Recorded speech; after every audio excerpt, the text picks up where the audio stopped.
Hey everyone, it's Dr. Hinson here, one of the good doctors of Abbey Research, and I'm here with our latest Abbey Research Reads, reviewing the book Dear America, Notes of an Undocumented Citizen by Jose Antonio Vargas.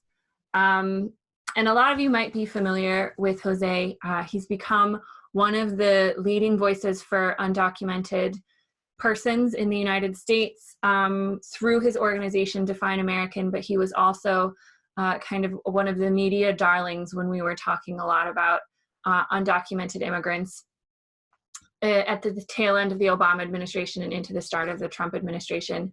Jose also worked as a journalist until he outed himself as undocumented and wrote for a lot of very prominent news organizations all around the country. So you may have heard of him from that. So this is kind of his book based off of his coming out essay, as he calls it, that was published, I think in 2013. I might be wrong about that. But, you know, right now for Abbey Research, we're kind of focusing on some real important empathy building books that look at diversity and inclusion in a different way. So we've been talking a little bit about religious diversity with some of the books that Dr. Kristen has reviewed. And we're going to delve into gender diversity and all of these kinds of other issues as well, especially during this time of the pandemic. I think it's important to remember that there are, at the time of writing this book in 2018, 11 million undocumented immigrants living in the United States. Whom the majority of whom pay taxes because we figured out a way to take money off of their earned income for the federal government, but because they are undocumented are not eligible for any sort of federal payment to help them during this time. A lot of undocumented immigrants and migrants are migrant farm workers. So they are the ones out in the fields of California picking fruits and vegetables to make sure that we have food on the table during this time. But they are not receiving any protection or assistance from the federal government. And it's a very divisive issue, certainly in this country. But what Jose's book does so well is humanize the conversation.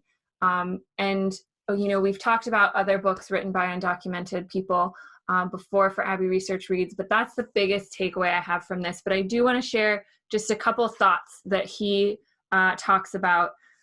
So he was brought to the United States from the Philippines when he was 6, I believe, but he was not aware that he was brought to the country at all undocumented or that he was violating any sort of laws until he was 16 and he went to go get his driver's license. All of his other Filipino family are in the country legally, so he had no reason to believe that he was here illegally and that he did not have the proper documentation.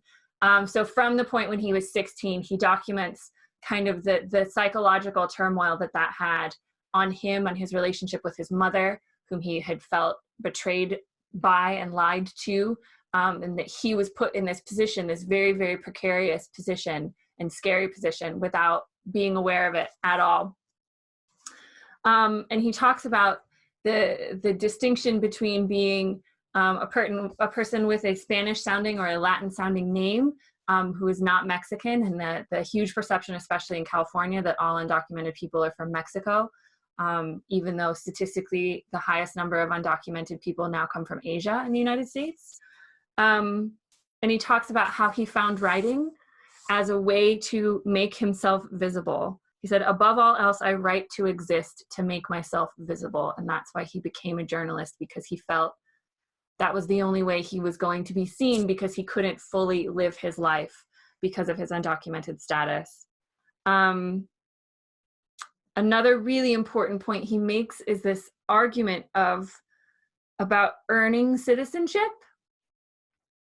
And, you know, the first time he came across an employment box and he had to tick whether that he was, you know, in the country legally, and if he had the proper documentation. And he said, what I always remember is hearing people say that people like me had to earn our citizenship. Exactly how I would earn being a citizen, I had no idea. Besides being born at a certain place in a certain time, did you have to do anything at all? Anything at all? If you wanted to have a career, if you wanted to have a life, if you wanted to exist as a human being, what would you have done? And I think it's such a fundamental question to try and, in these empathy building books that we're reading, put ourselves in the shoes of the people we are trying to understand. Understanding is not condoning, as we say here all the time at Abbey Research. But what was he to do as a young man? Go home, back to the Philippines? There was no legal process for him to gain citizenship. There still isn't. He had aged out of the Dreamers window by, I think, 2 years. He was too old to be considered a dreamer, even though he was just like them and had been brought to this country illegally, unbeknownst to himself. And he also talks about, I think what's really important, the kind of countrywide impact of undocumented migration and undocumented persons. And, there's 11 million undocumented people in our country, but he said there were 5 people in his life that showed him kindness at various points. From the first person at the DMV who told him, if you don't have documents, you can't get a driver's license, but did not report him, to personal friends that he's made who have helped him with a place to live or to find a job or to find a driver's license or some form of ID. And he says, if every one of the estimated 11 million undocumented people in our country carried the kindness of at least 5 people in their lives who had helped them, then at least 66 million people are directly touched by immigration. So it's a much bigger problem than it seems, It's a much bigger issue than it seems, and it affects a lot more of us than I think some people might feel comfortable in recognizing. It's a very quick read. He's an excellent writer. He's won the Pulitzer Prize for work that he did writing about the Virginia Tech shooting when he was with the Washington Post, I believe. It's very accessible, and I think it does a great job of showing you the reality behind what it is like to be undocumented, to want to be here legally, to want to be an American, to want to find that way to citizenship. And as he said, as he started doing interviews after his coming out article and essay, people would say, like, why can't you just get in the line behind everybody else? And he said, there is no line for me. If he leaves the United States and goes back to the Philippines, he can't come back for at least 10 years. There is no process for him established to help him build a home in the place that he has only known as a home since he was 6 years of age. So highly recommend Dear America. It came out a couple of years ago. Immigration is always an issue that we are talking about here in America, as we are a country of colonizers and immigrants. None of us, very few of us, non-native and indigenous people are actually native to this part of the world. We all came from somewhere, save for the people whose land this was when we arrived.